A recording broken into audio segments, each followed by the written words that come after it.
Setelah sempat reda, hari ini kabut asap pekat kembali menyelimuti Pulau Kalimantan. Di kota Palangkaraya dan Pontianak, jarak pandang hanya 20-30 meter. Warga kesal karena kondisi ini sudah membahayakan aktivitas mereka. Kabut asap pekat di Palangkaraya mengganggu arus transportasi di Jalan Trans Kalimantan Poros Selatan. Para pengguna jalan yang cemas dengan kondisi jalan yang tertutup asap tebal karena jarak pandang hanya sekitar 20 hingga 30 meter. Kondisi ini berlangsung sepanjang hari dan paling parah pada pagi dan sore hari. Sementara itu aktivitas belajar mengajar dari taman kanak-kanak hingga sekolah menengah atas masih diliburkan. Sementara itu di Pontianak, Kalimantan Barat, jarak pandang hanya berkisar 30 meter dan hari ini asap terlihat terus mengepul dari Desa Lingga, Kabupaten Kuburaya. Kebakaran di wilayah ini terjadi sejak 2 hari lalu.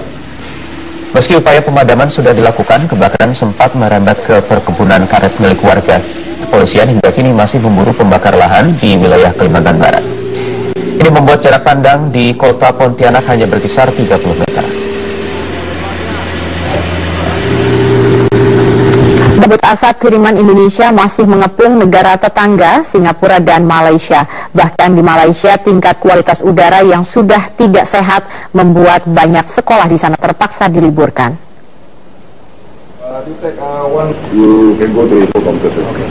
Indeks standar polusi Singapura mencatat berada di kisaran 127 dan 151 dengan status tidak sehat. Perwakilan Singapura melalui duta besarnya untuk Indonesia berharap ada solusi jangka panjang untuk mengatasi masalah asap yang diakibatkan kebakaran hutan di Indonesia.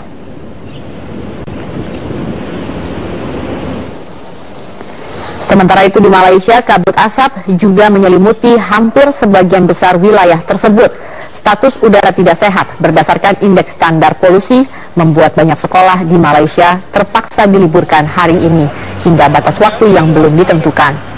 Upaya untuk memadamkan api dengan teknik bom air dan hujan berbahan kimiawi terhambat disebabkan jarak pandang yang minim akibat tebalnya kabut asap.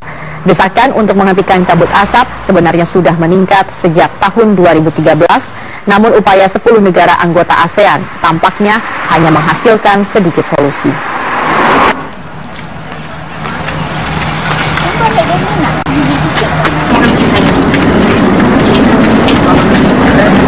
Unjuk rasa menuntut pemerintah bertindak cepat dalam menangani kabut asap terjadi di sejumlah daerah. Di Palembang, Sumatera Selatan, massa melakukan aksi teatrikal yang menyindir pemerintah. Sementara di Ogan, Komering Ilir, massa beraksi dengan membagikan masker.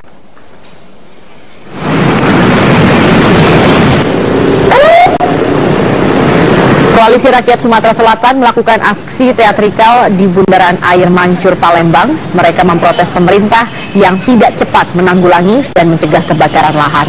Mereka menuntut pemerintah segera melakukan penegakan hukum terhadap perusahaan yang membakar lahan. Pemerintah juga diminta mengkaji ulang perizinan serta menyediakan informasi setiap saat dan yang sebenar-benarnya tentang indeks standar pencemaran udara atau ISPU. Sementara itu ratusan mahasiswa yang tergabung dalam aliansi Garda Sriwijaya membagikan 1.000 masker kepada pengguna jalan. Mahasiswa menuntut agar polisi segera mengusut tuntas pelaku pembakaran lahan yang menyebabkan munculnya bencana kabut asap. Mahasiswa juga menuntut pencabutan izin perkebunan bagi perusahaan yang terbukti membakar lahan.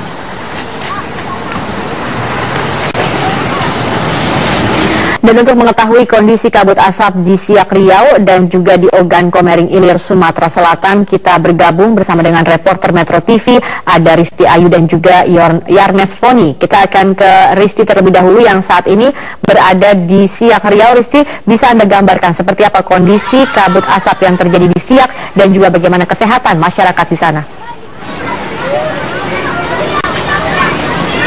Ya, untuk kondisi kabut asap pada sore hari ini dapat saya gambarkan jauh menurun dibandingkan hari-hari kemarin, terutama untuk hari Minggu dan hari Senin. Untuk hari Senin terutama, kabut asap di Kabupaten Siak dan juga sekitarnya ini sangat tebal dengan tingkat kepekatan bisa dikatakan sangat tinggi dengan jarak pandang di bawah 20 meter. Bahkan untuk saat ini saya berada dengan lokasi bangunan yang berada di seberang saya. Ini sekitar 15 meter jaraknya. Namun informasi yang kami terima dari warga, mereka tidak bisa melihat satu sama lain dari seberang ke seberang karena kabut asap yang sangat pekat. Dan hal ini tidak hanya mengganggu aktivitas warga setempat yang ada di Kabupaten Siak, namun juga jelas mengganggu aktivitas pengendara lalu lintas yang menuju ke Kota Pekanbaru ataupun juga meninggalkan Provinsi Riau melalui jalur lintas Sumatera ini. Dan bisa saya sampaikan, memang kondisi yang jauh menurun dibandingkan hari kemarin ini tidak lepas dipengaruhi oleh kondisi alam, yakni hujan yang turun dengan intensitas cukup deras pada malam hari atau semalam. Terutama turun hujan di Kota Pekanbaru dan juga Dumai dan wilayah-wilayah lain yang menjadi penyumbang kebakaran hutan dan lahan di Provinsi Riau ataupun juga provinsi-provinsi lain seperti Sumatera Selatan dan juga Jambi. Memang informasi yang kami terima pada hari ini dari BMKG melalui pantauan satelit Aquatera, untuk titik kebakaran di hutan dan lahan di Riau hanya satu titik, sementara terbanyak ada di Jambi dan Sumatera Selatan. Artinya bisa saja kabut asap ini kembali datang ke wilayah-wilayah yang ada di Riau, terutama di Kabupaten Siak ini, karena kiriman dari wilayah-wilayah yang menyumbang kebakaran hutan dan lahan. Dan untuk mengetahui seberapa besar gangguan dari kabut asap terhadap aktivitas warga, terutama untuk mereka yang lanjut usia dan juga anak-anak, bersama saya sekarang sudah ada dengan Ibu siapa namanya? Ibu Irnawati.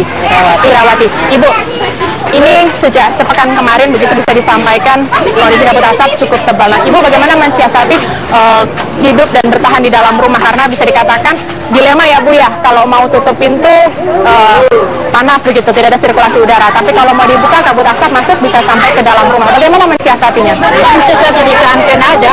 Bagaimana? Gimana bisa tidak ada, ya ditahankan aja gitu asapnya. Oke, tidak mencoba untuk mungkin membuat horden ataupun juga lampu. Itu horden itu masuk juga nya. Masuk juga. Ya. Nah, sementara Ibu ini ada balita. Ya.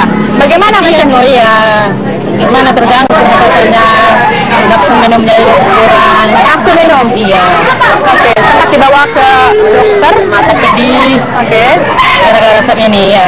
Oke. Ada mencoba untuk berobat begitu Bu, supaya balita ini tidak terganggu pernafasannya? Supaya mencoba ke klinik begitu supaya adik kecil ini tidak terganggu? Belum. Tapi pengaruh apa yang paling dirasa Bu untuk kesehatan? Terasa saya ini kan mata pedih, selera makan kurang, tidur nyenyak, tidak bisa enak tidurnya. Sesak, penapasan sesak ya. Oke, baik Ibu, baik kalau gitu semoga kondisi kabut asap ini cepat berlalu begitu untuk di Kabupaten Siak dan juga secara umum. Kami minta perhatian pemerintah lah mengatasi asap ini. Kasihan anak-anak di sekolah, 2 minggu di sekolah. 2 minggu nggak sekolah ya Bu ya? 2 minggu nggak sekolah. Oke. Nah, untuk warung Ibu sendiri ini bagaimana kondisinya? Ya, pendapatan Bu. Sampai berapa? 30% ada 30% ya. Baik, terima kasih Ibu Irnawati. Baik Zakia, untuk sementara demikian bisa saya tergambar bagaimana gangguan dari kabut asap untuk warga yang ada di Kabupaten Siak ini. Kembali ke studio. Baik, terima kasih Rizky Ayu atas informasinya, dan kita akan bergeser ke Ogan Komering Ilir di Sumatera Selatan. Ada Yarnes di sana. Yarnes, kalau di Siak sudah cukup menurun tetapi memang masih cukup pekat, bagaimana dengan kondisi ketebalan kabut asap hari ini di sana?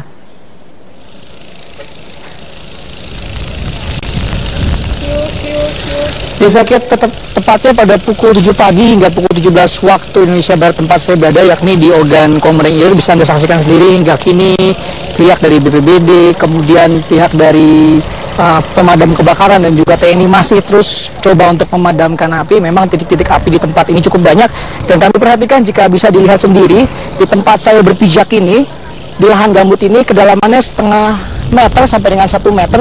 Dalam sini masih ada api, Zakia, dan kami perhatikan memang bukan dibakar oleh oknum yang coba sengaja untuk membuka lahan, namun memang karena lahan gambut ini di dalamnya masih terlihat ada titik-titik api. Dan selain itu juga total di Ogan Komering Ilir saat ini ada sekitar 44 titik api, sedangkan di Sumatera Selatan terdeteksi sejak pagi hari ada sekitar 51 titik api. Dan kami perhatikan juga di belakang saya ini ada sekitar 1, 2, 3, 4, 5 titik-titik api yang terus bertimbulan tepatnya pada pukul 12 siang, karena sinar matahari membuat titik-titik api yang berada di dalam lahan gambut keluar dan juga membesar. Sebenarnya Zakia, di tempat saya berada ini bisa dikatakan bahwa Ogan Komering Ilir ini pada pukul 7 sampai dengan pukul 14 waktu Indonesia Barat, arah angin membawa kabut asap di daerah tempat saya ini ke dua arah, yakni ke arah utara menuju ke Palembang, Malaysia dan juga Singapura. Sedangkan ke arah barat yakni menuju ke Ogan Komering Ilir. Dan jika saat sore hari ini terbakar, maka api dari daerah Ogan Komering Ilir ini akan sampai di daerah Palembang, tepatnya sekitar dini hari atau pada pukul 1. Dan jika diperhatikan melalui sumbu koordinat udara atau kesehatan udara di daerah kota Palembang pada pukul 1 itu biasanya masuk dalam standar sangat berbahaya. Dan saat ini saya juga akan mewawancarai salah satu pemadam kebakaran. Pak, sudah 10 jam Pak, tapi kenapa kebakaran ini titik-titiknya sulit sekali dipadamkan? Ya, karena di lapangan Pak, kalau sore segini kan kondisi angin ya Pak. Jadi pori-porinya terbuka, angin bertiup, jadi api itu kembali hidup Pak. Jadi kalau mau betul-betul padam tuh, areal itu harus betul-betul jadi bubur Pak, jadi lumpur itu.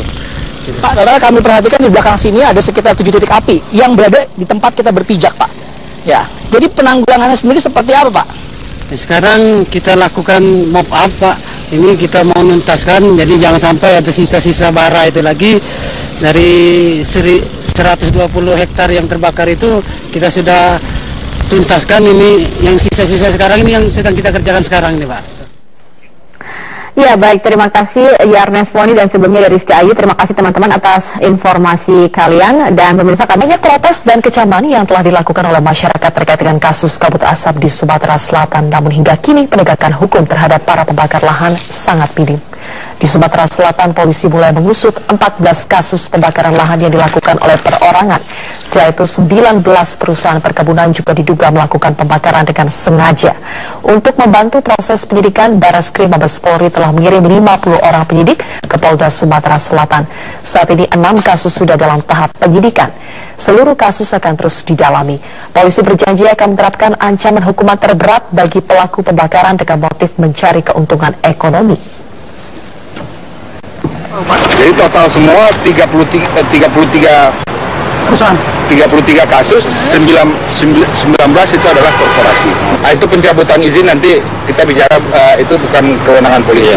Kami melakukan penyidikan dan kita melakukan proses